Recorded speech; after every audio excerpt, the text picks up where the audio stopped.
With Karnataka all set to take SIR starting June 20th, we are here today with Chief Electoral Officer, Karnataka, Mr. V. Anbu Kumar, to know more about the process. Namaste, madam. Hello, sir. Yes. So, what exactly are we referring to when we say the SIR will be undertaken as per the protocol? Yes. Is there a written protocol in the first place for the same? Yes, yes. See, Election Commission of India has announced SAR for Karnataka on 14th May, and the schedule goes like this. From 20th June to 29th June, the preparation and training and printing exercise will go, and house to house visit starts by 30th June to 29th July, and rationalization of polling station, if any, will happen by 29th July, and publication of the draft roll happens on August 5th, and period for filing claims and objection goes from 5th August to 4th September, and notice phase or disposal claims objections if at all, it goes from 5th August to 3rd September, and the publication final becomes goes on 7th September. So this is the schedule announced by Election Commission of India, and they have given a set of guidelines also how the SAR need to be conducted and what are the steps to be taken and step-by-step approach. All these things it's been given. So the major question that comes in minds of people is that is there a written procedure protocol already under any section existing protocol? See, written protocol means, see,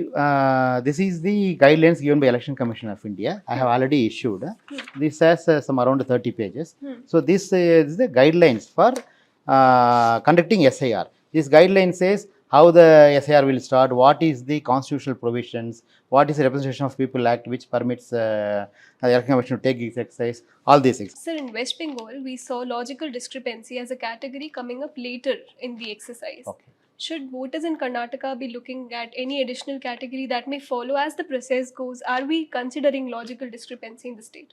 And if so, under what act? I'll tell one thing. See, if we could see, if you take Karnataka's voters details concerned, we have around 5 crore 55 lakh 61,565 voters as on today. Out of them, 86.75% of the voters are mapped already. So 4 crore 81 lakh 94,071 voters are already mapped. More than 130 assembly constituencies have mapped more than 90%. Remaining assembly constituencies also will definitely do. We have assembly constituencies who have mapped up to 99% also. I already explained all the details. The details are with everybody. So in the enumeration phase, what we mean enumeration phase is, enumeration form will be delivered to the houses, each and every houses, to the voter. In turn, the voter need to fill up the data, whatever is asked, details whatever is asked, and he will sign. Bill also will sign, and the form will be taken. In the process, we will give 2 enumeration form to every voter. It's a partially filled form. Whatever the data is there available in the electoral roll of 2025 about the voter, for all voters, all 5 crore 55 lakh 61,560 voters, we are going to print 2 sets of enumeration form, and it will be delivered to the voter's house. This is the first exercise. After that, once the voter receives the form, he will fill whatever data he wants to fill. He has. And second thing, if at all he wants to give a different photo, he will paste the photo there, and he will sign the declaration and give it back to the BLO. So we are giving 2 sets of form. One form will be given back to BLO. One form will be kept as an acknowledgement by the voter himself. It is an acknowledgement. That form will also be signed by the BLO. And BLO will sign the enumeration form which he is receiving as if I have verified the form. So this is the procedure. Whoever gives the enumeration form back, his name will be there in the draft roll.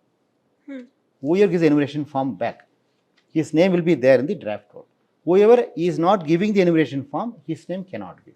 But whoever gives the form back, his name will be there in the draft roll. It is the draft roll.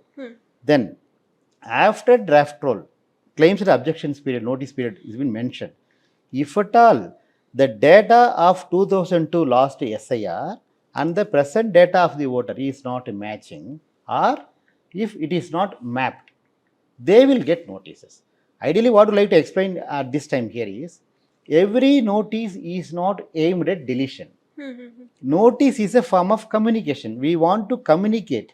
Like, now I come back to a basic question. There are some logical discrepancies, people get notices. So yes, there are some logical discrepancies. If the data is not matching, it is the duty of the BLO and the ERO to ensure the data is corrected, or it is communicated to the voter for further corrections. For example, if the age of the father and son is less than 15 years, then it is a logical discrepancy. So we have to communicate to the voter that your name, your age and your father's age is little different. Is there? Could you please confirm it? That is one aspect. Second, so for example, in the mapping, somebody must have been mapped as father. But imagine the gender, if the gender shows female, there is a discrepancy. So they are earmarked as logical discrepancy. All the discrepancy is not aiming at deletion. Absolutely no. So the deletion will go for people who are dead, who are absentees, who are shifted, and who have duplicate this thing. So ASDD, absentee, shifted, duplicate, dead. That is the major thing, because the purpose of SIR is to include each and every eligible voter in the electoral roll and not to include ineligible people in the electoral roll. It is the only single line purpose of SIR is to include each and every eligible voter in the electoral roll and not to include any ineligible voter in the electoral roll. So if you are eligible voter, how can anybody delete your name? So you need to just give some documents if at all they need. Sir, you said that any notice doesn't automatically means deletion. Yes. But the question again here, to make it clear for the viewers, is will logical discrepancy as a category be taken up in Karnataka, if at all? No, that we could discuss only after the draft roll. Okay. What is the data people are providing? Is there any discrepancy between this thing enumeration form what they are giving and the data what is there in the electoral roll of 2002? I cannot comment, or even I don't have the data as of now to comment on it. After publishing draft roll only we will come to know all these exercises. But we are explaining the procedure. If at all there is a difference in the data, it may attract a notice. So we have seen different versions of SIR being carried out across different states. In Bihar, it was different from that in West Bengal. In Tamil Nadu, we saw something else, whereas in MP, it was different. Which version of SIR Karnataka? See, the only difference is Annexure 3. This is called enumeration form. This is Annexure 3. Here, there is one small change is implemented. What is that one? In Bihar, the voters are the only person need to sign the enumeration form. In other states, it is permitted that any adult member of the family, any other adult member of the family also can sign. If you could see this one, signature or left thumb impression of elector or any adult family member mention relationship with the date and the day.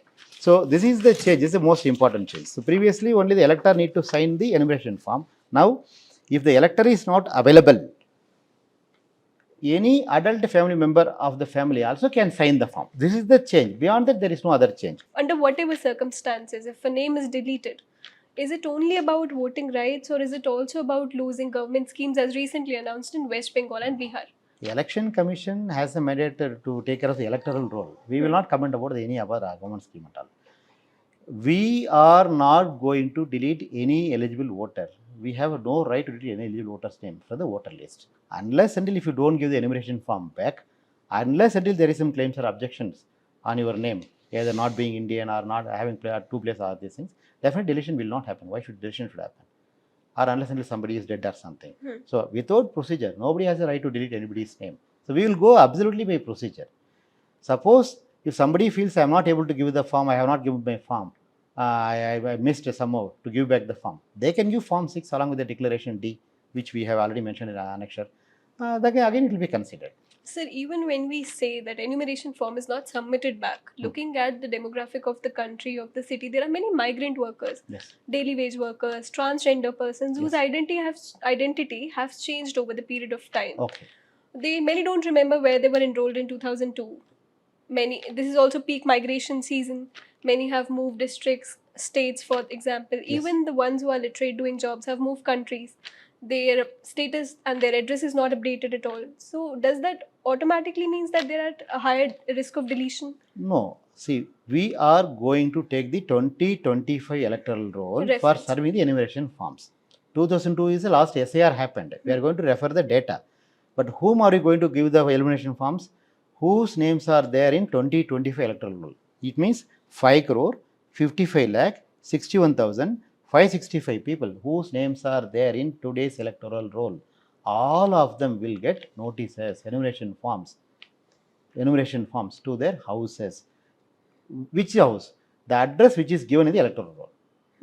So, for example, the present electoral has your name, has your age, has your gender, it has your address. So, whatever address it is there. For example, my enumeration form will come to my address. Whichever address I have given in the electoral roll, it will come to my address. Whether you are there in the house or not, your form, we will ensure that your enumeration form will reach your house. Suppose the house is locked. The instruction given to the BLO is you have to visit thrice and you have to drop the form in the house. That is the instruction given. And he has to check with the neighboring house members and ask them to connect to you. That's why we request the political parties support also. They may, some people of the village or town or ward know the whereabouts about somebody if somebody is not available in the house. So that may not happen in the sense with everybody. And second thing, suppose if there is a name change, there is subsequent changes happened. During the notice period, you can give the document. If at all the notice gets generated, you can give the document. ERO has to consider it. Given its proof. That's why in the enumeration form, all the documents names are also mentioned. If at all we get a notice, if at all there is a mismatch, these are the 11 documents and Aadhaar number, which you can definitely give. The ERO has to consider as per law. So, from the previous two phases, yes, any inclusive steps or any lessons been taken for the SIR in Karnataka? I am not authorized to comment on any other states, but just for the sake of referring, the neighboring states, Tamil Nadu and Kerala, SIR has happened. We also, my team also have gone and seen these things. So we will take the experience from other states also.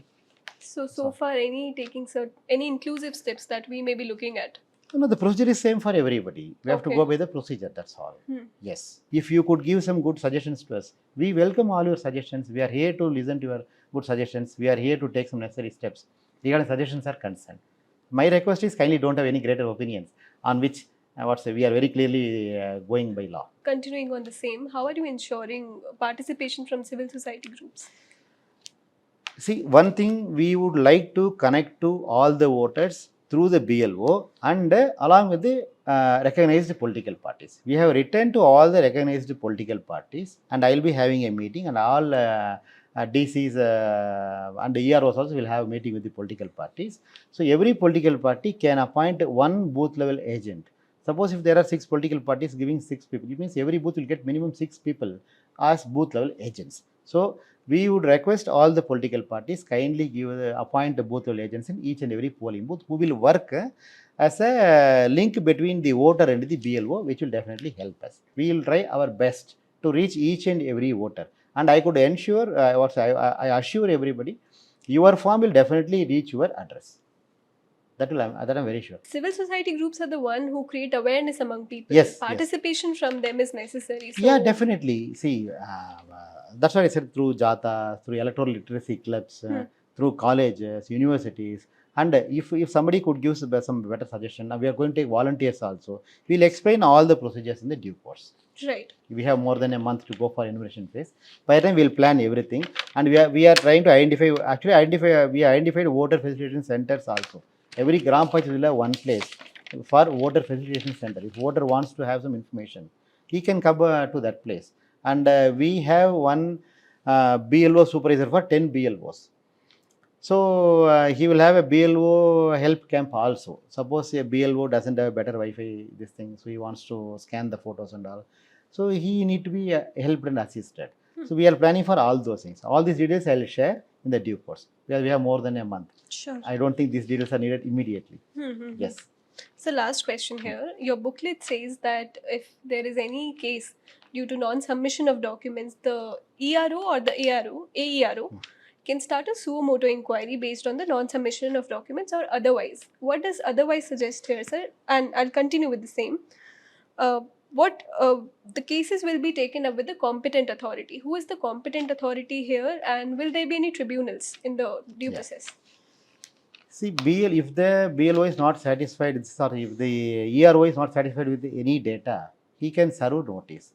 Otherwise means if any complaint is there, if somebody complains, then also he can initiate an inquiry just to find out what is the truth based on the documents which is notified by the commission. So, if at all a notice is been given asking for this, it will have very clear reason mentioned there.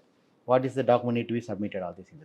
So we will explain during the notice period. So that otherwise means complaints also. Okay. ERO can on his own can initiate, or if there is a complaint from somebody, he has to act on the complaint. Okay. He don't need to decide on his own. He cannot decide on his own, but he has to inquire into the complaint. That is what it means. That is one thing. Second thing, what you asked, madam? Who is the competent authority? The competent authority, as per section 24A of Representation of People Act, the competent authority to appeal on the orders of the ERO is district magistrate, deputy commissioner in our case. So, if the ERO order is not satisfied, the concerned voter can appeal to the district magistrate. Second appeal, if the district magistrate order is not, you are not satisfied with the district magistrate order, you can appeal to the CO of Karnataka. That is as per section 24B of the RP Act. So, I am the second appellant authority and district magistrate is the first appellant authority for appeals. So, there is no tribunal as such. As of now, there is no tribunal. As of now, no. As per the Act, this is the two appellant authorities provided in the Act. So, I appeal to all the voters of Karnataka and all the political parties of Karnataka, kindly support us in the exercise and give our suggestions, whatever it is. We will definitely take with the due respect and we will try our best to reach to all the eligible voters of Karnataka and we will try to ensure that the exercise goes very smoothly as per law. Thank you. Thank you, sir.